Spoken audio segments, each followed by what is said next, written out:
రండి, ప్రభు యొక్క బలలో ప్రవేశించక మునుపు వ్యక్తిగతంగా మనల్ని మనం సరి చేసుకొని ప్రభుని జ్ఞాపకం చేసుకొని ఆయన మరణ భూస్థాపన జ్ఞాపకం చేసుకొని ప్రభు యొక్క సన్నిధిలో ప్రభు వల్ల ప్రవేశించక మునుపు మరి మన జీవితాలు ఎంతగానో పరీక్షించుకొనబడిన వారమై సరిచేయబడిన వారమై ప్రభు యొక్క బలలో మనం ప్రవేశించక మునుపు దేవుని యొక్క వాక్యంలో నుండి ఒక మాట జ్ఞాపకం చేసుకుందాం.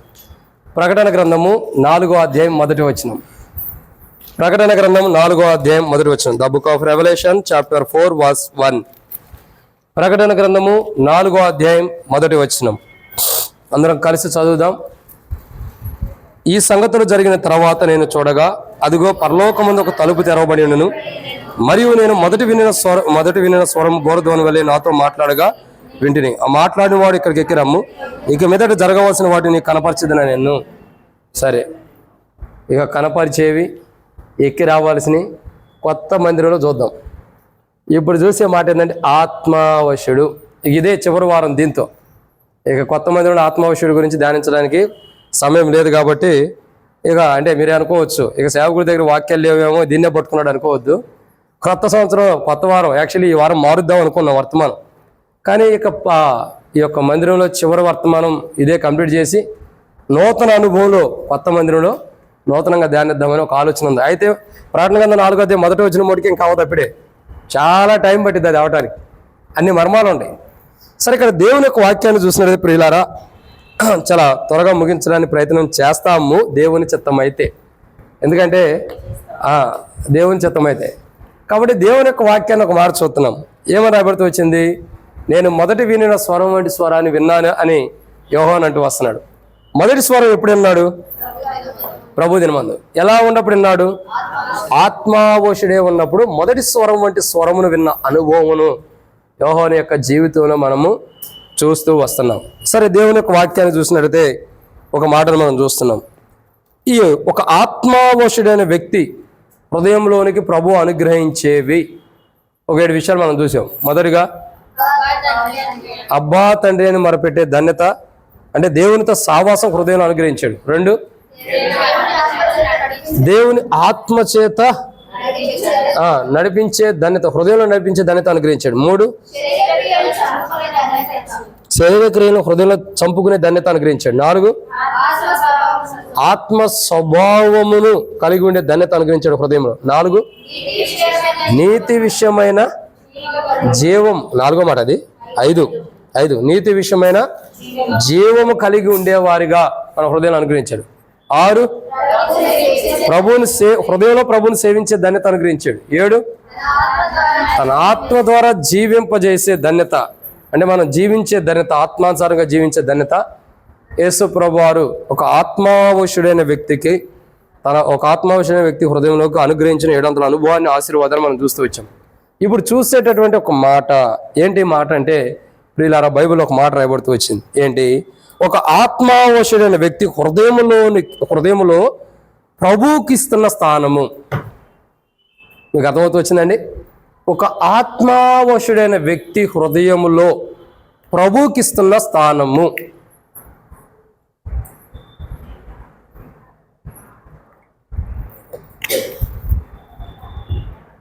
జాగ్రత్తగా గమనించినట్లయితే ఒక ఆత్మావశుడైన వ్యక్తి హృదయములో ప్రభువుకి ఇస్తున్న స్థానం అంటే, ఇప్పుడు నేను ఆత్మావశుడిని అయితే, నేను ఆత్మావశుడిగా ఉంటే నా హృదయంలో ప్రభుకి ఇచ్చే స్థానం ఏంటి? వాస్తవానికి ఈ వారం భక్సింగ్ గారి గురించి చూద్దాం అనుకున్నా.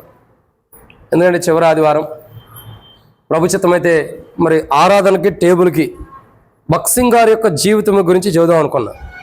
కానీ ప్రభు మాట్లాడుతూ వచ్చాడు, ఇక పాతదే కాబట్టి పాతదే కొనసాగించు, కొత్త మందిరంలోకి వెళ్ళిన తర్వాత భక్సింగ్ గారి గురించి ధ్యానిస్తాం. ఒక ఆదివారం, మొదటి ఆదివారం ఇదే దీని గురించి. ఒక ఆత్మావశుడు అనుభవంలో ఉండి దేవుని ద్వారా నడిపించబడే వ్యక్తి ఆత్మావశుడు అయిపోద్ది. ఇక మొదటి స్వరం వింటూ నడిపించబడిన అనుభవాలు కానీ ఇవన్నిటి గురించి, భక్సింగ్ గారి గురించి, భక్సింగ్ గారి యొక్క అనుభవాల గురించి ఆరాధన టేబుల్ వర్తమానాలు మనం ధ్యానిద్దాం. నూతన సంవత్సరం, క్షమించండి, నూతన మందిరములో నూతన ఆరాధనలో అది ప్రభు చిత్తం అయితే. ఎందుకంటే ఆ దైవజనుడి యొక్క ప్రత్యక్షతలో, ఆ దైవజనుడు దేవుడు అనుమతించినటువంటి దర్శన వెలుగులో మనం ఉన్నాం కాబట్టి అవి తర్వాత వచ్చే వారం దాని గురించి మనం జ్ఞాపకం చేసుకుందాం. సరే, ఈ వారం మనం చూసే మాట, ఒక ఆత్మావశుడైన వ్యక్తి హృదయములో ప్రభువుకిస్తున్న స్థానము మొదటిది. అంటే దేవుని యొక్క వాక్యాన్ని మనం జ్ఞాపకం చేసుకోక మునుపు, ఎందుకంటే ప్రకటన గ్రంథం 1వ అధ్యాయం 10వ వచనం రాయబడుతూ వచ్చింది. మొదటి స్వరాన్ని విన్నానని 4వ అధ్యాయం 1వ వచనం అంటున్నాడు. 1వ అధ్యాయం 10వ వచనంలో ఆ మొదటి స్వరం ఎప్పుడు వినపడింది అన్నది రాయబడుతూ వచ్చింది. ఎప్పుడు? ప్రభువు దినమందు ఆత్మావశుడిగా ఉన్నప్పుడు మొదటి స్వరాన్ని విన్నాడు. సరే, ఆ మొదటి స్వరాన్ని ఎప్పుడు విన్నాడు? ఆత్మావశుడిగా వింటూ వచ్చాడు. సరే, ఒక ఆత్మావశుడైన వ్యక్తి హృదయంలో ప్రభువుకిస్తున్న స్థానము, ఎందుకంటే మనం ఆత్మావశులుగా చేయబడ్డామని, మనం ఆత్మావశులుగా చేయబడిన తర్వాత మన హృదయంలోకి ఏమి ఇచ్చాడు అన్నది ఏడంతల ఆశీర్వాదం. మరి ఆరాధనలో చూసి ప్రభుని ఆరాధించాం, మంచిదే. ఒక ఆత్మావశుడైన వ్యక్తి హృదయంలో ప్రభుకి ఇస్తున్న స్థానం, ప్రభు అనుగ్రహించిన మనం చూసాం. మన హృదయంలో ప్రభు ఏమో అనుగ్రహించడం మనం చూస్తూ వచ్చాం. కానీ మన హృదయంలో ప్రభుకి ఇచ్చే స్థానం ఏంటన్నది కూడా ఇంపార్టెంట్. ఒక ఆత్మావశుడైన వ్యక్తి తన హృదయంలో ప్రభుకి ఇస్తున్న స్థానము ఏంటన్నది మనం ధ్యానించమనుపు ప్రభు నడిపింపు కొరకు చిన్న ప్రార్థన. మమ్మల్ని మిక్కలికి ఎక్కువగా ప్రేమించిన ప్రియ పరలోకపు తండ్రి, పరిశుద్ధుడు అయిన దేవా, మీకు స్తోత్రములు. మీరు ఇచ్చిన కృపకాయ మీకు వందనాలు తండ్రి. మా జీవితాల్లో మీరు జరిగిస్తూ వచ్చిన గొప్ప కార్యమును బట్టి మీకు వందనాలు. మీ అనాథకాల సంకల్పం, మీ దైవ సంకల్పంలో మీరు మాకు అన్నీ నేర్పిస్తూ వస్తున్నారు, మీకు వందనాలు. ప్రేమ కలిగిన తండ్రి, ఈ సమయంలో కొన్ని మాటలు వాక్యం ధ్యానించబోతున్న సహాయం చేయండి. దాసుడు కన్ను యజమానుడి వైపు చూస్తున్నట్లు, దాసుడు కన్ను యజమానుల వైపు చూస్తున్నట్లు నా కన్నులు మీ వైపు వీక్షిస్తుండగా సహాయం మన గురించి మహిమ పొందండి. దయచేసి నీ ప్రజల పక్షాన నీకున్న దయచొప్పున దయతో నన్ను జ్ఞాపకం చేసుకోనండి. నేను వట్టివాడిని, మట్టివాడిని, నిష్ప్రయోజకమైన వాడిని, ఎన్నిక లేని వాడిని, ఎందుకు పనికిరాని వాడిని, కింద కూర్చున్న వారి కంటే నేను యోగ్యుని కానని ఒప్పుకుంటున్నా, నిష్ప్రయోజకమైన వాడిని, అయోగ్యుని అని ఒప్పుకుంటున్నా. కాబట్టి ప్రభువా, నా ముట్టుకు నేనైతే బలహీనుణ్ణి, ఏమాత్రమును నీ వాక్యమును ధ్యానిస్తానికి అర్హత యోగ్యత లేని వాడిని. కానీ క్రీస్తు యేసులో ఆయన రక్తం ద్వారా నన్ను కడిగి నాకు ఈ ధన్యత ఇచ్చారు, మీకు వందనాలు. ఇవ్వబడిన ధన్యతను నేను వ్యర్థంగా పాడు చేసుకోకుండా ప్రభువా, ఇవ్వబడిన వాటిని, నాకు కలిగిన వాటిని అభివృద్ధి చేసుకునే వాడిగా సిద్ధపరచండి. ఈ సమయంలో మీరు అనుమతించిన మాటలు ఆత్మానుసారమైన మాటలు వాక్యపు వెలుగులో ధ్యానిస్తుండగా మీరే సహాయం గురించి మహిమ పొందండి. దాసుడి కన్నా యజమానుడి వైపు చూస్తున్నట్లు, దాసుడి కన్నా యజమానుల వైపు చూస్తున్నట్లు మా కళ్ళు మీ వైపు వీక్షిస్తుండగా మీరే సహాయం గురించి మహిమ పొందండి. దయచేసి నీ ప్రజల పక్షాన్ని నీకున్న దయచొప్పున దయతో జ్ఞాపకం చేసుకున్నామని ఈ యొక్క దేవ మందిరంలో, కలశాదేవ మందిరంలో, ఈ హైదర్సైడ్ బిల్డింగ్లో ఇదే చివరి వారం ప్రభు చిత్తం అయితే తండ్రి, ఏ ఆటంకాల అబ్జెక్షన్ లేకుండా నూతన మందిరం ఓపెనింగ్ అయితే ఇదే చివరి వారం. ఎందుకంటే వచ్చే వారం నూతన మందిరంలో ప్రవేశిస్తాం. కాబట్టి తండ్రి, ఈ చివరి ప్రభు యొక్క ఈ యొక్క గుడారంలో, ఈ రూమ్లో చివరి ప్రభు బల్ల.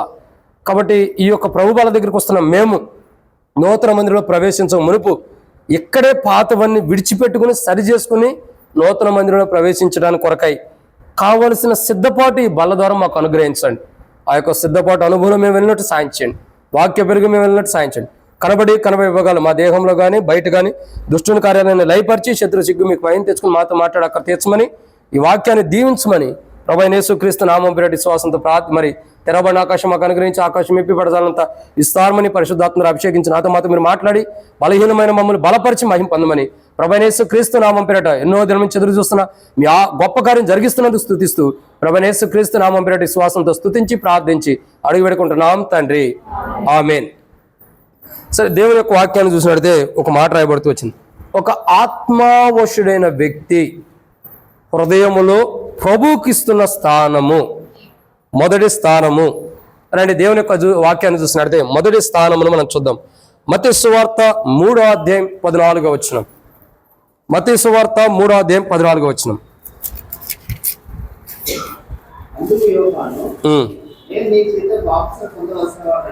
ఏందయ్యా, కూతురు పుట్టిన తర్వాత మెల్లిగా చదువుతున్నా? నువ్వు చదువుతుంది తప్ప, నేను అట్లా. కుమార్తె పుట్టిన తర్వాత మెల్లిగా చదువుతున్నావేంటి? ఇంకా పెద్దగా చదవాలి. నేనైతే 3 కుమార్తెలు పుట్టిన తర్వాత ఎంత సంతోషంగా ఉన్నాను. ఇంకా ఇక రావట్లేదులే, చదవండి.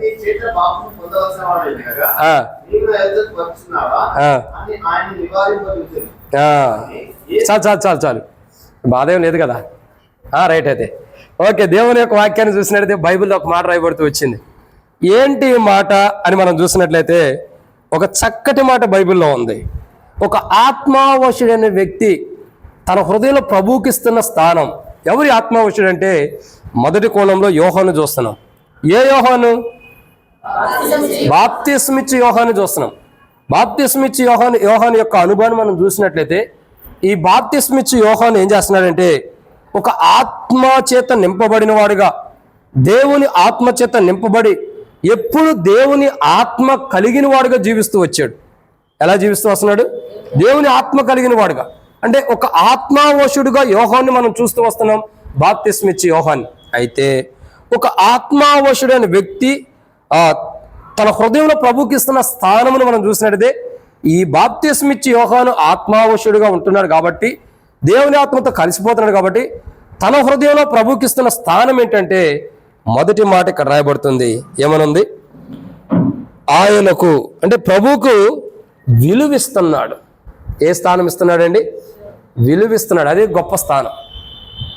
తన హృదయంలో ప్రభుకి ఇస్తున్న స్థానం ఏంటి తెలుసా? గొప్ప విలువిస్తున్నాడు. మీరు చూడండి ఇక్కడ ఏమనంటాడు?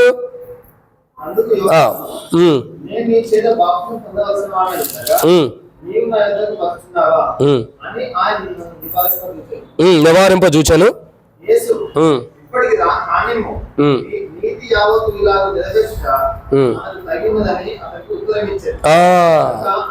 చాలన్న మళ్ళా ఉండే చాలా ఉండే. కాబట్టి ఇక్కడ దేవుని యొక్క వాక్యం చూసినట్లయితే మొదటి మాటను చూస్తున్నాం. ఏంటి మొదటి మాట అంటే ఒక ఆత్మావశుడైన వ్యక్తి హృదయంలో ఒక ఆత్మావశుడైన వ్యక్తి తన హృదయంలో ప్రభుకి ఇస్తున్న స్థానం ఏంటంటే మొదటిగా ప్రభువుకు విలువిస్తున్నాడు. అది తన హృదయంలో స్థానం ఇచ్చాడు. తన హృదయంలో ప్రభుకి ఏం చేశాడండి? విలువ కలిగినటువంటి స్థానం ఇచ్చాడు. తన హృదయంలో ప్రభు ఎలా ఉన్నాడు? విలువ కలిగిన వాడు ఉంటాడు. ఎట్లా చెప్పగలుగుతానంటే ఇక్కడ ప్రభు యోహాను ఏమంటాడు? అందుకు యోహాను, నేను నీ చేత బాప్తిసం పొందవలసిన వాడిని ఉండగా నువ్వు నా యొద్దకు వచ్చుచున్నావా అని ఆయన నిరాకరింపజూచను గాని యేసు ఇప్పటికి కానేమో. అంటే యేసు ప్రభు వారు ఏమన్నాడు? బాప్తిస్మిచ్చి యోహాను దగ్గరికి వచ్చి బాప్తిసం తీసుకోవడానికి వచ్చినప్పుడు, అయ్యా నేను నీ చేత బాప్తిసం పొందవలసిన వాడిని ఉండగా నీకు నేను బాప్తిసం ఇవ్వటం ఏంటని యోహాను అన్నప్పుడు, ఇప్పటికి కానిమ్ము, నీది యావత్తు ఇలా జరగాలని ఉంది, ఇప్పటికి కానిమ్ము అంటున్నాడు. అంటే అక్కడ అర్థం ఏంటి? ప్రభు మాటకి విలువిచ్చిన వాడుగా ఉన్నాడు. ఏమిచ్చాడండి? అట కాదులే ప్రభు, నువ్వు అట్ట చెబుతావు, నేను నీ చేత పొందాల్సిన నువ్వే నాకు ఈ ప్రభుని వాదన వేసుకున్నాడా? వితండ వాదనలు ఉంది అక్కడ, వ్యాజ్యములు ఉండయా, వివాదములు ఉండయా?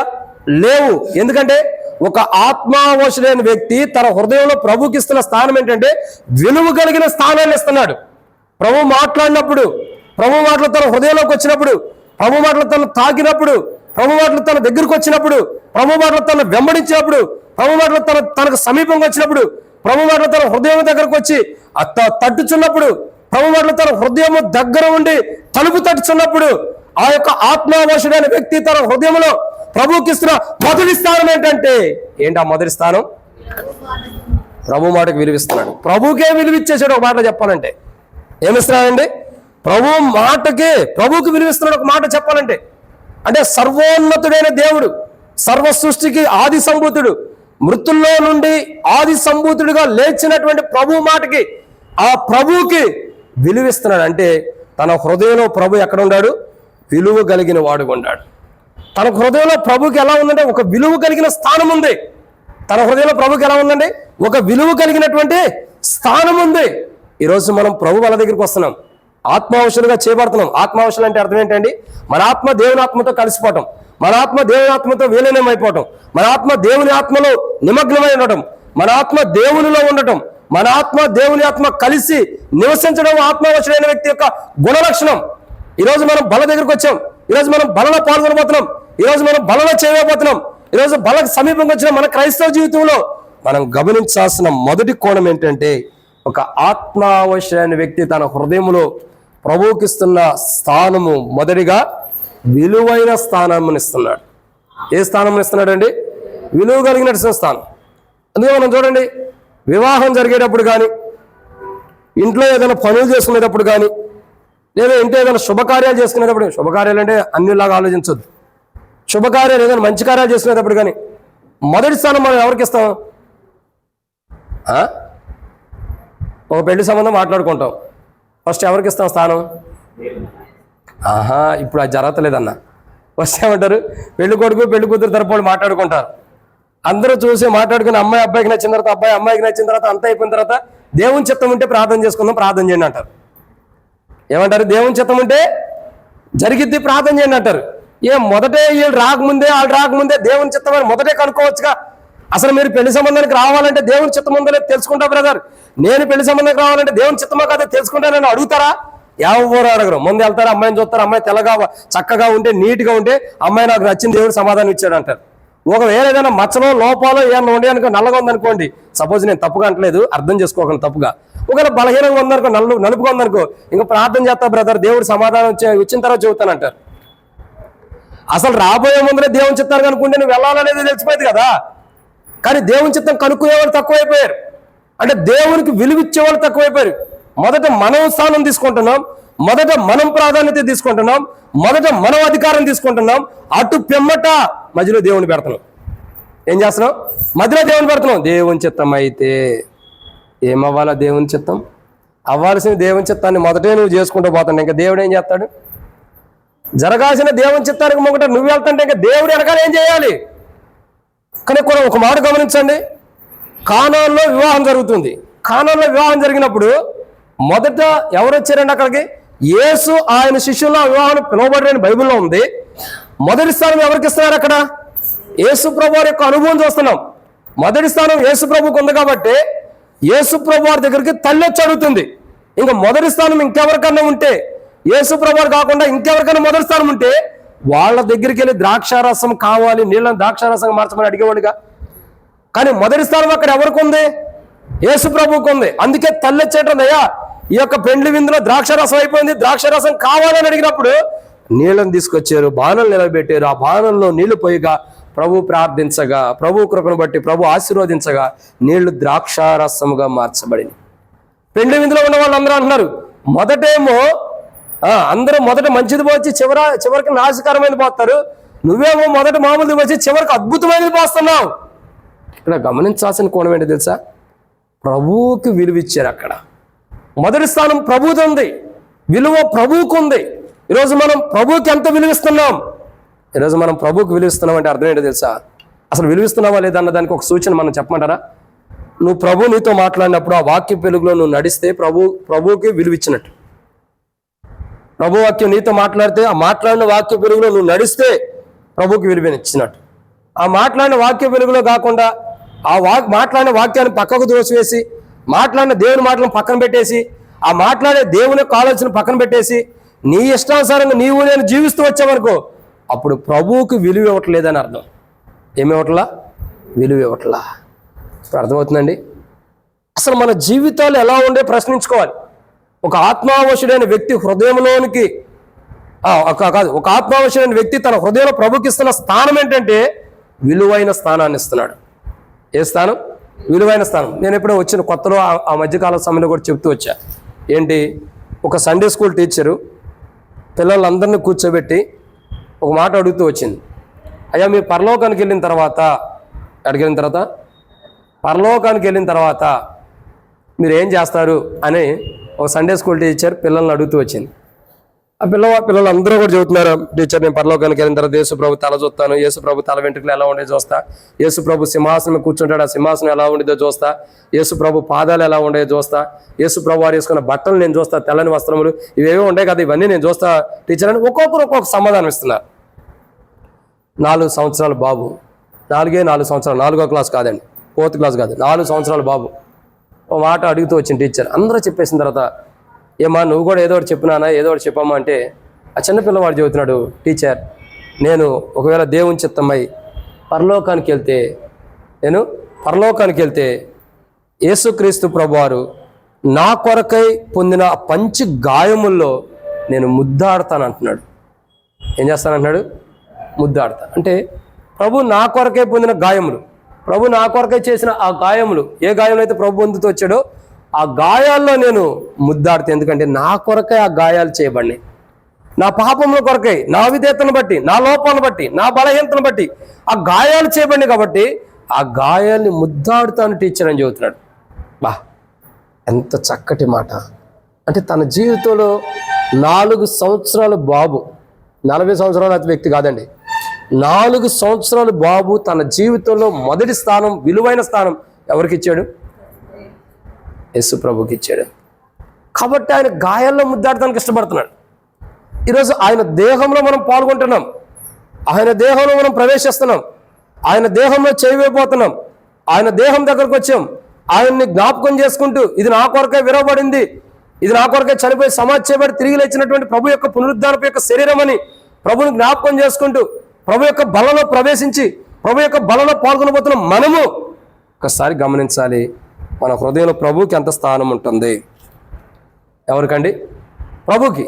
అంటే మన హృదయంలో ప్రభుకి మనం ఎంత స్థానం ఇస్తున్నాం, ఎంత స్థానం మనం ప్రభుకి ఇచ్చేవారు ఉన్నాం, ప్రభు ఎడల ఎంత విలువైన స్థానమును మన జీవితాల్లో ప్రభువుకు ఉంది.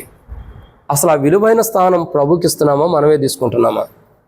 ఒక్కసారి మనల్ని మనం పరీక్షించుకుందాం. ఈ దేహం, ఈ రక్తం, మనం ప్రభుకి విలువైన స్థానం మన హృదయంలో ఇవ్వాలని మన కొరకే ఈ దేహం విరగ్గొట్టబడి ఈ రక్తం మన కొరకే చిందించబడింది. ఇది అన్నమాట మొదటి మాట. రెండో విషయం చూద్దాం. చాలా త్వరగా ముగించాలి కాబట్టి రెండో విషయాన్ని చూద్దాం. దేవుని యొక్క వాక్యాన్ని చూసినట్లయితే రండి, పరిశుద్ధమైన బైబిల్ గ్రంథంలో నుండి రెండవ మాటను మనం చూస్తూ వచ్చినట్లయితే దేవుని యొక్క వాక్యంలో మనం చూస్తూ వద్దాం. మత్తయి సువార్త 3వ అధ్యాయం 11వ వచనం.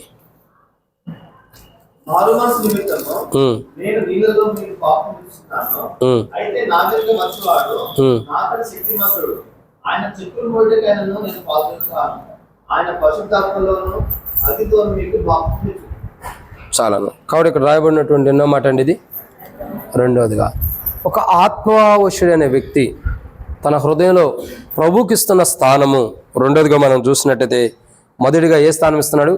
విలువైన స్థానము ప్రభుకి ఇస్తున్నాడు. అంటే ప్రభువుకి విలువైన స్థానం ఇస్తున్నాడు. అంటే మొదటి స్థానం ప్రాధాన్యత కలిగిన స్థానం.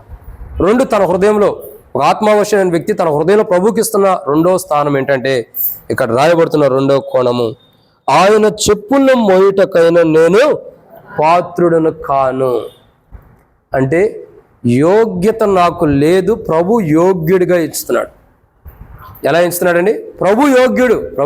ప్రభు యోగ్యుడు అని ఎంచుతున్నాడు. అంటే తన హృదయంలో నేనైతే యోగ్యుని కాను, కానీ ప్రభు అయితే యోగ్యుడు.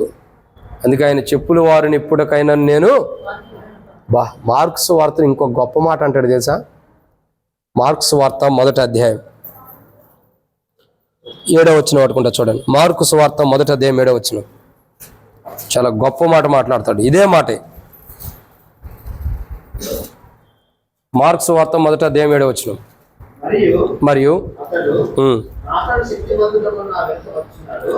మరియు అతడు నాకంటే శక్తిమంతుడొకడు నా వెనక వచ్చుచున్నాడు, నేను వంగి ఆయన చెప్పుల వారిని విప్పుటకు ఇక్కడేమన్నాడు మత్తయి సువార్తలో? నేను ఆయన చెప్పుల వారును మోయుటకైనను. ఇక్కడేమో మోయటానికి పాత్రుని కాడంటున్నాడు, అక్కడ వంగి ఎంత గొప్ప మాట అంటున్నాడు చూడండి. ఇక్కడేమో ఆయన చెప్పులు వారిని మోయటానికి, అంటే ఆయన చెప్పులు నా తల మీద పెట్టుకుని నేను మోయటానికి కూడా యోగ్యుని కాదు, లేదా చేతిలో పట్టుకునైనా. అక్కడేమన్నాడు? ఆ చెప్పులు వంగి విప్పటానికి కూడా నేను యోగ్యుని కాదంట. అంటే ప్రభువే యోగ్యుడిగా ఎంచుతూ వచ్చాడు తన హృదయంలో. ఎలాంటి స్థానం ఇచ్చాడు ప్రభుకి? యోగ్యుడు. ప్రభు అన్నిటికీ అనే స్థానం ఇచ్చాడు. అందుకే కదా ప్రార్థన గ్రంథంలో మనం చూసినట్టయితే ఒక ఆత్మావశుడిగా ఉన్నటువంటి యోహాను ఏడుస్తూ వస్తాడు. పద్మాసు దేహంలో ఏం చేస్తున్నాడు? ఏడుస్తూ వస్తున్నాడు. ఏడుస్తూ వస్తున్నప్పుడు ఒక సంఘటన జరిగింది. ఏమైంది? ఆంజనేయ ఒక ఆత్మావశుడైన వ్యక్తి మనం చూస్తూ వస్తున్నాం కదా. చూడండి ప్రకటన గ్రంథము దేవుని యొక్క వాక్యంలో నుంచి మనం చూస్తున్నట్టయితే ఒక మాట రాయబడుతూ వచ్చింది. 5వ అధ్యాయం 4వ వచనం. ప్రకటన గ్రంథము 5వ అధ్యాయం 4వ వచనం.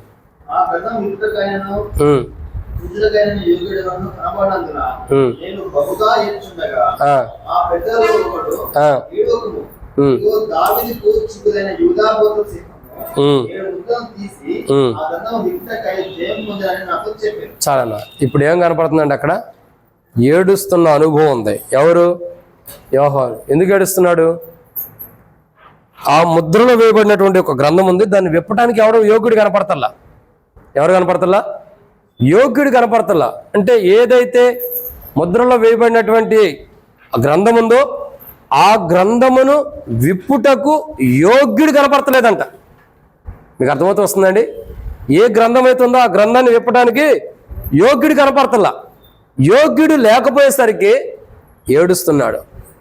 ఎప్పుడు అంటాడు, దావీదు యొక్క వేరు చిగురున్నాడు, దావీదు యొక్క తాళపు చెవులు కలిగిన వాడు ఉన్నాడు, ఆయన గ్రంథమును విప్పుటకు యోగ్యుడు.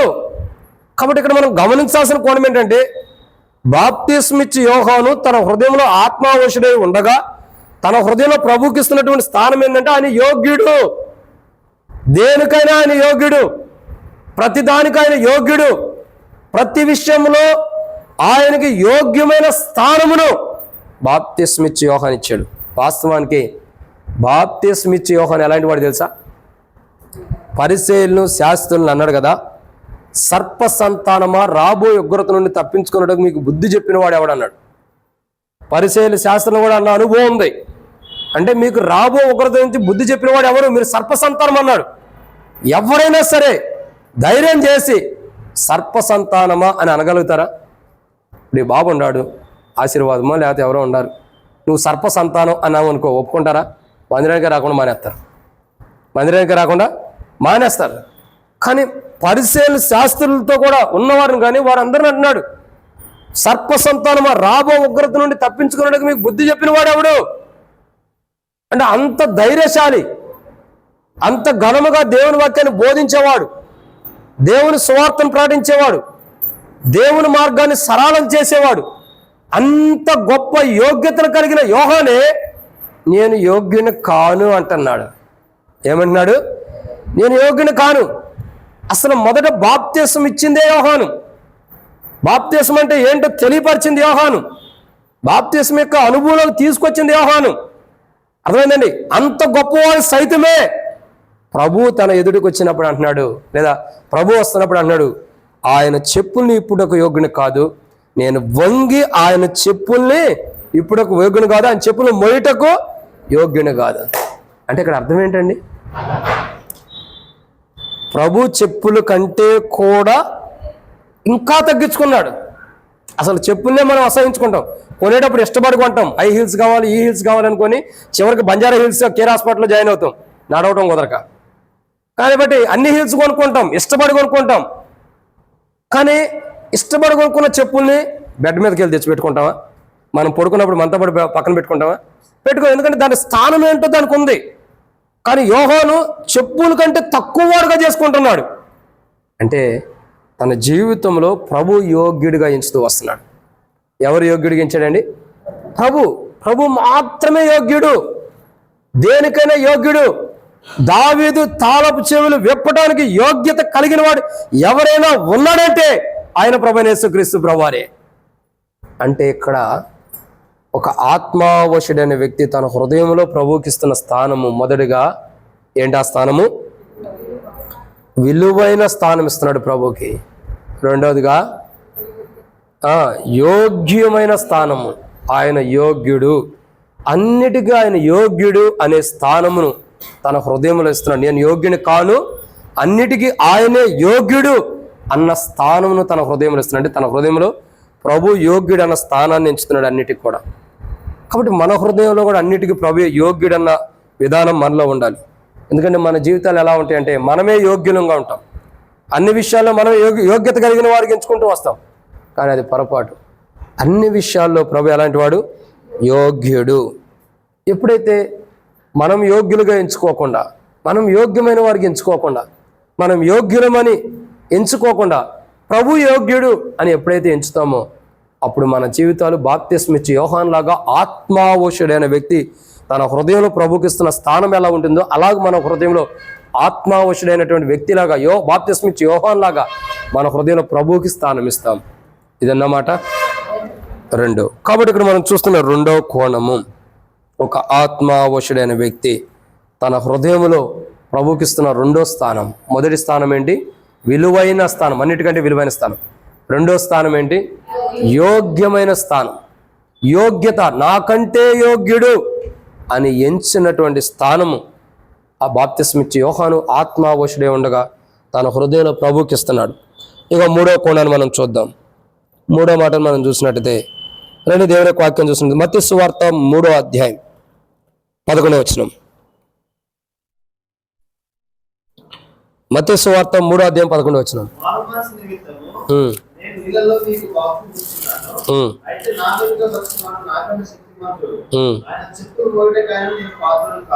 అది చాలా.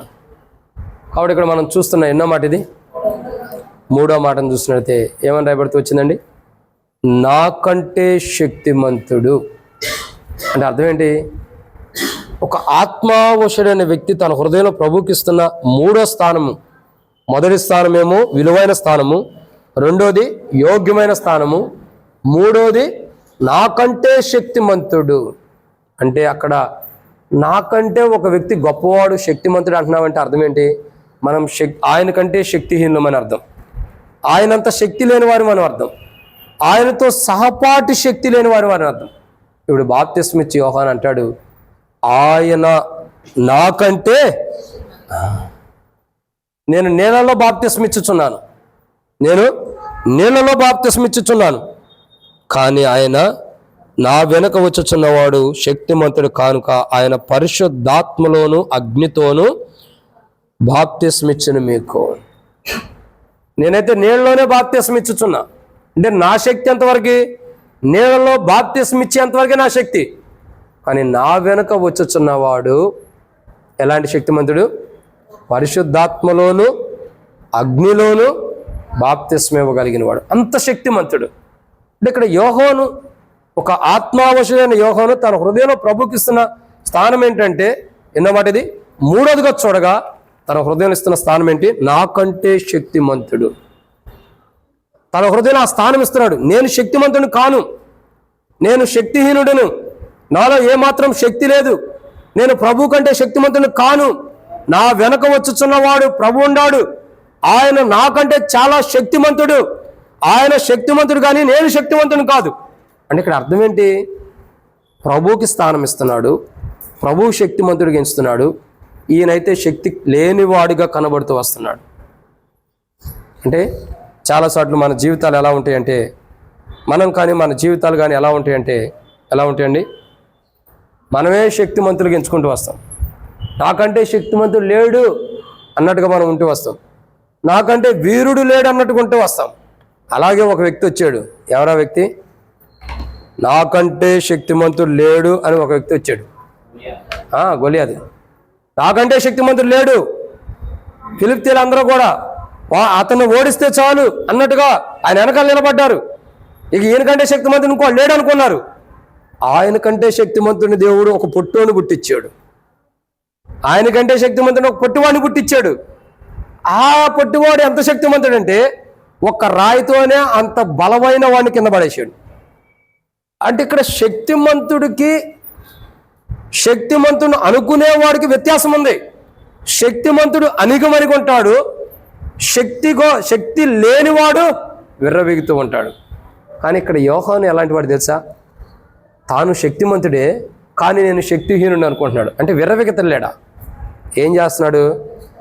నేనేమాత్రమును యోగ్యత లేని వాడిని, నేను ఆయన కంటే శక్తిమంతుని కాదు, ఆయనకున్నంత శక్తి నాకు లేదు, ఆయనకున్న బలము నాకు లేదు, ఆయన కంటే నేను శక్తిమంతుని కాను, నాకంటే నా ప్రభువే శక్తిమంతుడని ఎంచుతూ వస్తున్నాడు.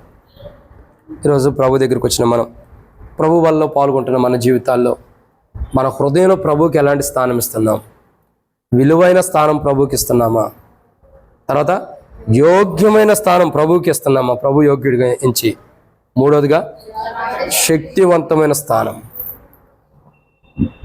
మనం శక్తివంతులం కాం, దేవుడే శక్తిమంతుడు. ఆ స్థానం దేవుడికి ఇవ్వాలి. మేమని కాదు, అంటే మేమంటే అందరం అని చెబుతున్నాం, నేనని చెబుతున్నా. మేము మందిరం పని చేసేటప్పుడు ప్రతి పనిలో దేవునికి స్థానం ఇస్తున్నాం. ఎవరికి ఇస్తున్నామండి? దేవునికి. ఆయన శక్తిమంతుడు. మీకు తెలియదు కానీ ప్రతి పని చేసేటప్పుడు కూడా ప్రార్థనే. ఏ పని? ప్రతి పని చేసేటప్పుడు కూడా ప్రార్థన. ఎందుకని? ఒక పుట్టింగ్ వేసేటప్పుడు ప్రార్థనే, మట్టి తల్లేటప్పుడు ప్రార్థనే, ఏమన్నా చేసేటప్పుడు ప్రార్థనే, ఫ్లోరింగ్ లాగేటప్పుడు ప్రార్థనే, పిల్లర్స్ వేసేటప్పుడు ప్రార్థనే, పిల్లర్స్ బిగించడానికి మన యవనస్తులు సిద్ధంగా ఉన్నప్పుడు కూడా ప్రార్థనే చేసాం. ఎందుకు? చేసేవారి కంటే శక్తిమంతుడు పైన ఉన్నాడు. ఆయన శక్తి మనలోకి ఇస్తే తప్పక మనం ఏం చేయలేం. పౌలు అదే అంటాడు, నేను బలహీనుణ్ణి, నా బలహీనత యందు ఆయన శక్తి పరిపూర్ణమవుతున్నదని అపోస్తలుడైన పౌలు కొరింథీయులకు రాసిన 2వ పత్రిక 12వ అధ్యాయం 9వ వచనం 10వ వచనంలో పౌలు అంటాడు, నేను బలహీనుండే కానీ నా యందు పరిపూర్ణమైన శక్తి, క్రీస్తు యొక్క శక్తి పరిపూర్ణమవుతున్నది. అంటే ఇక్కడ అర్థం ఏంటి? మనం ఏ పని చేసినా బలహీనమే, కానీ శక్తిమంతుడు ఎవరు? ప్రభువే. ఆయన శక్తి అవటం ద్వారా మనం దేవుని కార్యాలు చేయగలుగుతున్నాం. పౌలు అంటాడు, ఫిలిప్పీలకు రాస్తూ అంటాడు, నన్ను బలపరచువాని అందు నేను సమస్తమును. అంటే అర్థం ఏంటి? నాకు శక్తి ఇచ్చే దేవుని యందు నేను సమస్తమును చేయగలను అంటున్నాడు. నన్ను బలపరిచే దేవుడు అంటే నాకు శక్తినిచ్చే దేవుని యందు నేను సమస్త కార్యాలను చేయగలను అంటున్నాడు. ఇక్కడ అర్థం ఏంటంటే దేవుడు ప్రభు శక్తిమంతుడు. యేసుప్రభు వారు ఎలాంటి వాడు? శక్తిమంతుడు. ఎంత శక్తిమంతుడు అంటే ఆయన ముయ్యగా తెరవగలిగేవాడు ఒక్కడు కూడా లేడంట. ఆయన తెరవగా ముయ్యగలిగిన వాడు ఒక్కడు కూడా లేడు. అంటే అంత శక్తిమంతుడు ప్రభు. ఎలాంటి వాడు? ఎంతో శక్తిమంతుడు. అంటే ఒక ఆత్మావశుడైన వ్యక్తి తన హృదయంలో ప్రభువుకి ఇస్తున్న స్థానం ఏంటో తెలుసా? నాకంటే శక్తిమంతుడు నా ప్రభు. ఆ స్థానం ఉంటుంది. నాకంటే శక్తిమంతుడు. నేను శక్తిహీనుణ్ణి, నేను బలహీనుణ్ణి, నాలో ఏ శక్తి లేదు, ఏ బలము లేని వాడిని, కానీ ప్రభు నాకంటే శక్తిమంతుడు. అంటే ఒక ఆత్మావశుడైన వ్యక్తి తన హృదయంలో ప్రభుకి ఇస్తున్న స్థానం ఏంటి తెలుసా? నాకంటే ప్రభు శక్తిమంతుడు అన్న స్థానం ఇస్తున్నాడు. ఈరోజు మనం ఏ స్థానం ఇస్తున్నాం? అసలు మనమే దేవుడి కంటే ముందర మనమే పనులు చేసుకుంటూ వెళ్తున్నట్టుంది. దేవుడికి స్థానం ఇచ్చే కంటే, దేవుడు శక్తిమంతుడి కంటే మనమే శక్తిమంతులు అని మనమే వెళ్ళిపోతున్నట్టుంది అన్ని పనులు కొరకు. మన జీవితాల్లో ఏ పని ఏం చేసినా శక్తిమంతుడు ఉన్నాడు, ఆయనకు అప్పచెప్పాలి. ఆయన శక్తివంతమైన కార్యాలు మనల్ని ఏం చేస్తాయి? అవలేలగా నడిపించుకుంటూ వెళ్తాయి. ఆ శక్తిమంతుడికి ప్రథమ స్థానం ఇవ్వాలి. కాబట్టి ఇక్కడ మనం దేవుని యొక్క వాక్యం చూస్తున్నట్లయితే ఎన్నో మాట ఇది? 3వదిగా, ఒక ఆత్మావశుడైన వ్యక్తి తన హృదయంలో ప్రభువుకిస్తున్న స్థానం, మొదటిగా విలువైన స్థానం, 2 యోగ్యమైన స్థానం, 3 శక్తివంతమైన స్థానం. ఇక 4వదిగా చూసినట్టయితే రండి దేవుని యొక్క వాక్యాన్ని చూద్దాం. యోహాను సువార్త 3వ అధ్యాయం 30వ వచనం. యోహాను సువార్త 3వ అధ్యాయం 30వ వచనం.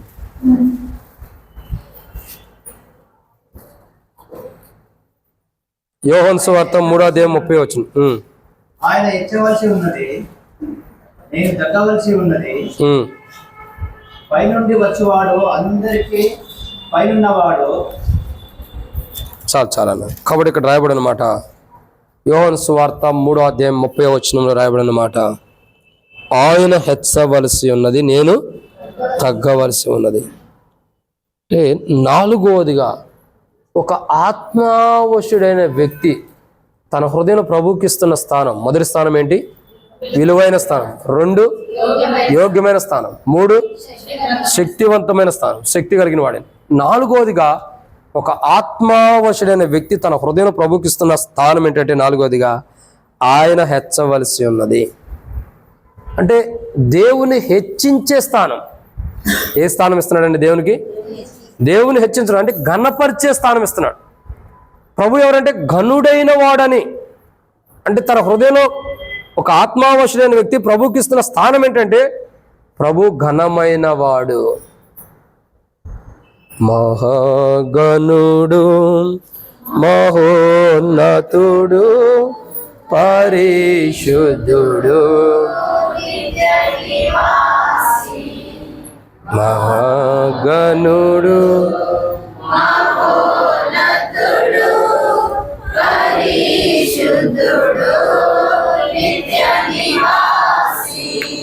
చాలు. కాబట్టి ఇక్కడ మనం చూస్తున్నాం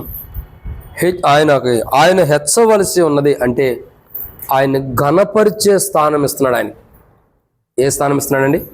ఆయన ఘనపరుస్తున్నాడు.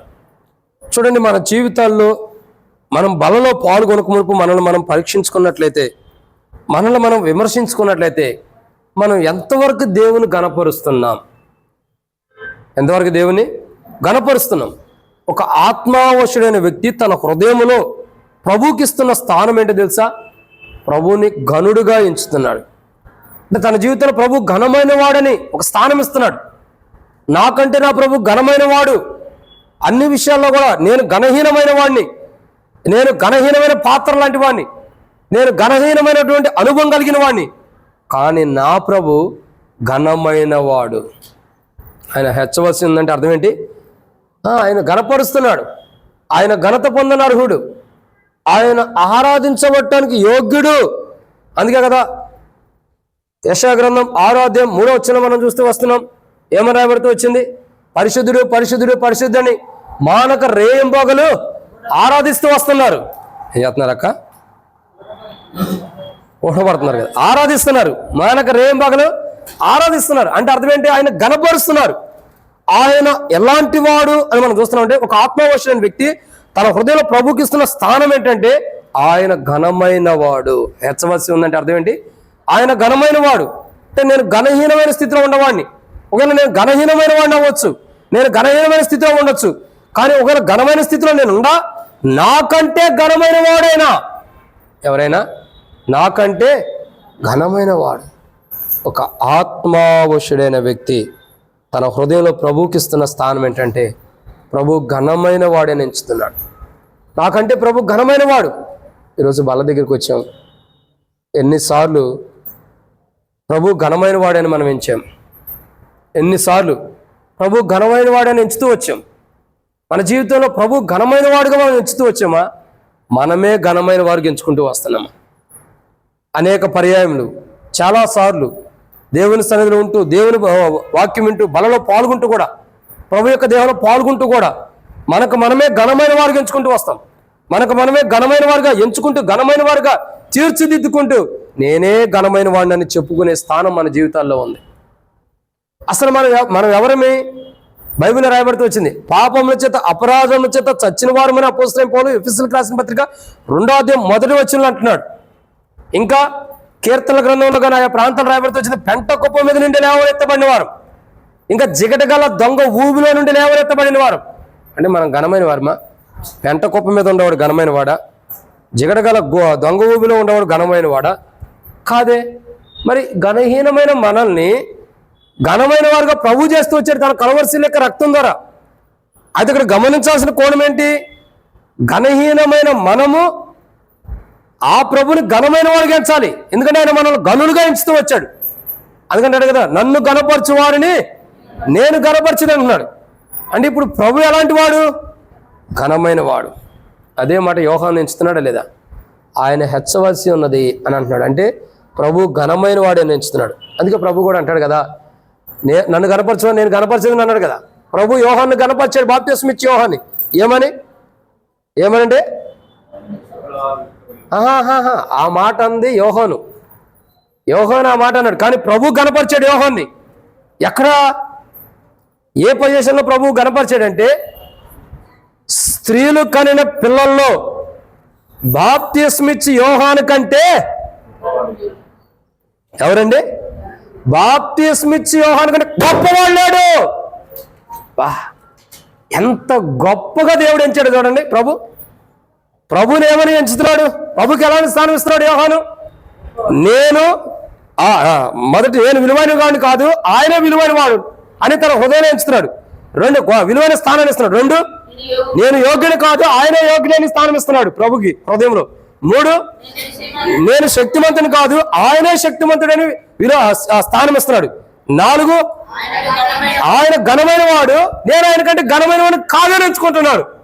అందుకే నన్ను గణపరచువారు నేను గణపరచదని అన్నాడు. కాబట్టి యోహాన్ని ప్రభు గణపరుస్తున్నాడు, తనను తాను గణపరుచుకుంటున్నాడు ప్రభు. యోహాను కంటే నేను గొప్పోడిని, స్త్రీలు కనిన వారిని నేను గొప్పోడిని ఎప్పుడైనా ప్రభు అనుకున్నాడు కాదు, అన్నాడా? నాకైతే తెలీదు, నా కళ్ళారైతే నేను ఎప్పుడు చూడలేదు, నా పెదవుల ద్వారా హృదయం ద్వారా బైబిల్ ఎప్పుడూ చదవాలా.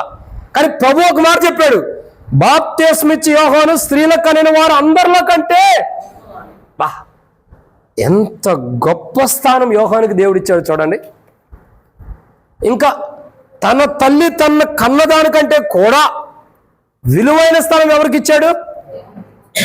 స్త్రీలు కనిన వారిలో అంటే యేసు ప్రభు వారు కూడా అక్కడ స్థానం తీసుకోవట్లా. తన స్థానమును ఎవరికి ఇచ్చాడు? బాబా బాబా, ఎంత గొప్ప మాట. తన స్థానమును త్యాగం చేసేసాడు. ఎవరికి ఇచ్చాడు? బాప్తిస్మిచ్చి యోహానుకి ఇచ్చాడు. ఏమని? నన్ను గనపరచువారు నేను గనపరచుదనన్న వాగ్దానం నెరవేర్చబడాలి, అది తప్పిపోకూడదు. కాబట్టి ఆ లేఖన భాగం నెరవేర్చడానికి బాప్తిస్మిచ్చి యోహాను తన హృదయంలో ఆత్మవశుడైనటువంటి బాప్తిస్మిచ్చి యోహాను తన హృదయంలో ప్రభుకి ఇస్తున్న స్థానమును యేసు ప్రభువు చూసి, నా బాప్తిస్మిచ్చి యోహాను గురించి అంటాడు కదా, స్త్రీల కనిన వారిలో బాప్తిస్మిచ్చి యోహాను కంటే గొప్పవారు ఎక్కడా లేరు. అసలు మనం కూడా కాదంట.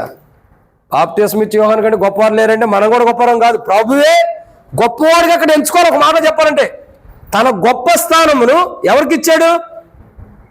బాప్తిస్మిచ్చి యోహానుకి ఇచ్చాడు. ఆయన కూడా నా తల్లి నన్ను కన్నది, నేను పుట్టిన పుట్టుక కంటే ఇంకా గొప్ప పుట్టుక లేదనే అనలా. తన పుట్టుకను కూడా తక్కువగా చేసుకుని, తన స్థానమును కూడా తక్కువగా చేసుకుని, తన యోగ్యతను కూడా తక్కువగా చేసుకుని, తన విలువను కూడా తక్కువగా చేసుకుని బాప్తిస్మిచ్చి యోహానుకి విలువ ఎక్కువిస్తున్నాడు. అంటే అర్థం ఏంటి తెలుసా? నన్ను గనపరచు వారు నేను నిజంగా తన స్థానమును త్యాగం చేసేటంటే ప్రభు ఎంత గొప్పవాడు అర్థం చేసుకోండి. తన స్థానమునే త్యాగం చేసాడు ఒక మానవుడికి. ఎంత విలువైన స్థానం. ప్రియులారా, మనం చెప్తాం అనేక పర్యాయములు, కన్యక గర్భవతి కుమారుని కందే, ఆ కుమారుడు గొప్పవాడు అని చెప్తాం. ఆ కుమారుడితో సహపాటి వాడు లేడని చెప్తాం. ఆ కుమారుడితో సహపాటి వాడు ఎంచిన వాడు లేడని చెప్తాం. ఎన్నో విషయాలు యేసు ప్రభు వారి పుట్టుక గురించి, మరియమ్మ గురించి మనం వర్ణిస్తాం. కానీ యేసు ప్రభు వారు వర్ణించాడు యోహాను గురించి, బాప్తిస్మిచ్చి యోహాను కంటే, స్త్రీలకు అనే వారిలో బాప్తిస్మిచ్చి యోహాను కంటే గొప్పవాడు ఇంకోటి లేడు.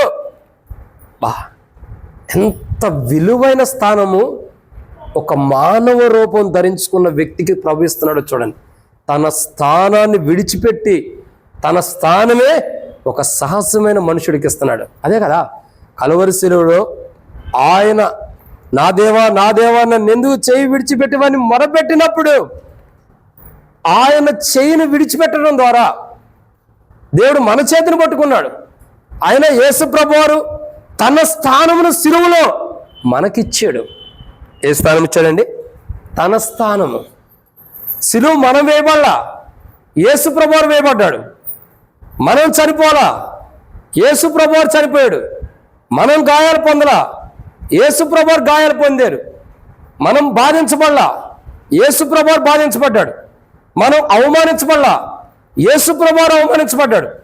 మనము నిందించబడలా, యేసు ప్రభువారు నిందించబడ్డాడు. అయినను ఆయన ఇన్ని చేసి కూడా తన స్థానమును మనకిచ్చాడు. ఆయన నిజంగా ఆయన ఎంత గొప్పవాడో ఒకసారి ఆలోచించండి. ఆయన గొప్ప కార్యము, ఆయన గొప్ప స్థానం ఎంత విలువైందో. అందుకే యోహాను ఏం చేస్తున్నాడండి?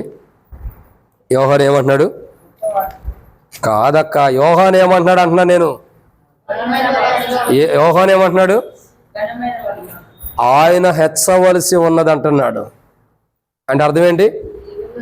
ప్రభువుని గణపరుస్తున్నాడు యోహాను. తనను తాను తగ్గించుకున్నాడు.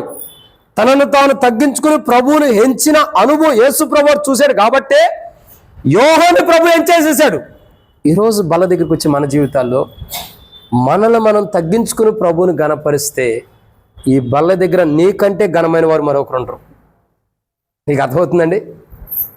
నిన్ను నీవు, మనకే మనం, ఎవరికైతే వారు మనల్ని మనం తగ్గించుకుని ప్రభువుని గణపరిస్తే, ప్రభువుని హెచ్చిస్తే,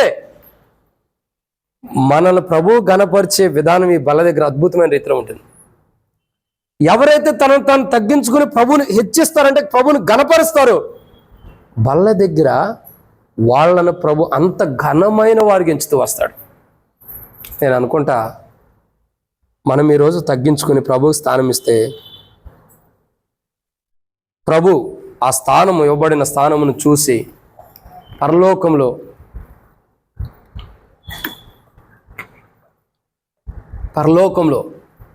మరి స్టెఫెను మరణిస్తున్నప్పుడు స్టెఫెను యొక్క చావును చూసి యేసు ప్రభువు ఏం చేశాడు? స్టెఫెను చనిపోయినప్పుడు యేసుప్రభు వారు ఏం చేశారు? రాళ్లతో కొట్టబడుతున్నప్పుడు, స్టెఫెను రాళ్లతో కొట్టబడి చంపబడుతున్నప్పుడు యేసుప్రభు వారు ఏం చేశాడు? తండ్రి కుడిపార్శ్వంలో నిలవబడి ఉన్నాడు. అంటే స్టెఫెను పరలోకానికి ఆహ్వానించడానికి ప్రభువే నిలబడి ఉన్నాడు. మీకు అర్థమవుతుందండి? ప్రభువే, అసలు తండ్రి కుడిపార్శ్వంలో కూర్చున్న ప్రభు నిలబడి ఉన్నాడు. ఎందుకు? స్టెఫెన్ని పరలోకానికి ఆహ్వానించడానికి. కారణం ఏంటి? స్టెఫెను ప్రభువును గణపరిచాడు భూమి మీద, మనుషుల్ని గణపరచలా. ప్రభువుని హెచ్చించాడు, మనుషుల్ని హెచ్చించలా. తద్వారా ఏమైంది? యేసు ప్రభు వారు సైతమే ఘనస్వాగతం పలికాడు. అదే రీతిలో ఇప్పుడు బల దగ్గరికి వచ్చి మనం మనుషుల్ని హెచ్చించుకోకుండా, లోకాన్ని హెచ్చించుకోకుండా, మనుషుల వైపు చూడకోకుండా ప్రభువుని కానీ మనం హెచ్చిస్తే, ఇప్పుడు ప్రభు బల దగ్గర ఏం చేస్తాడు? మనల్ని హెచ్చిస్తాడు. ఏం చేస్తాడని? మనల్ని హెచ్చిస్తాడు. అలా ప్రభు మనల్ని హెచ్చించాలంటే మనం ఏం చేయాలా? ఆయన్ని హెచ్చించాలి మొదట. అందుకంటాడు కదా, ఏమంటాడు? ఒక మాట ఉంది, నేను తగ్గవలసి ఉన్నది, ఆయన హెచ్చవలసి ఉందని రాయబడుతుంది. తనను తాను తగ్గించుకున్నవాడు, తనను తాను హెచ్చించుకున్నవాడు. ఇక్కడ ప్రభువుని నిమిత్తమై బాప్తిస్మ ఇచ్చి యోహాను ఏం చేశాడు? తనను తాను తగ్గించుకున్నాడు. కాబట్టి ప్రభు ఏం చేశాడు? తనను తాను తగ్గించుకున్న అనుభవాన్ని ప్రభు చూశాడు. కాబట్టే ప్రభు ఏం చేశాడు? బాప్తిస్మ ఇచ్చి యోహాన్ని ఘనపరిచాడు. ఇక్కడ ఒకటే అంశం, ఒక ఆత్మవశుడైన వ్యక్తి తన హృదయంలో ప్రభుకి ఇస్తున్న ఎన్నో స్థానం ఇది? 4వదిగా ఆయన్ని హెచ్చిస్తున్నాడు. అంటే ఆయన ఘనపరిచే స్థానం ఇస్తున్నాడు. ఆయన ఘనుడు అన్న స్థానాన్ని హృదయంలో ఇచ్చాడు. కాబట్టి హృదయంలో ప్రభు ఘనమైన వాడని, ఆయన ఘనత పొంద నరుడని స్థానం ఇచ్చాడు. కాబట్టి ఇప్పుడు బాప్తిస్మ ఇచ్చే యోహాను కూడా ఘనమైన వాడికి ఎంచబడుతూ వస్తున్నాడు. బలలో పాల్గొనే మనం, ప్రభు ఘనమైన వాడు, ప్రభు నాకంటే ఘనుడు, ఆయన ఎంతో ఘనుడని ఎప్పుడైతే మనం ఎంచుతామో అప్పుడు ఆయన బల్ల దగ్గర మనల్ని ఘనులుగా ఎంచుతూ వస్తారు, ఘనమైన వారికి. ఇదన్నమాట 4. ఇక 5వ విషయాన్ని చూద్దానండి. సమయం అవుతుంది, 12 గంటల ముగిచ్చేద్దాం. 5వ మాట,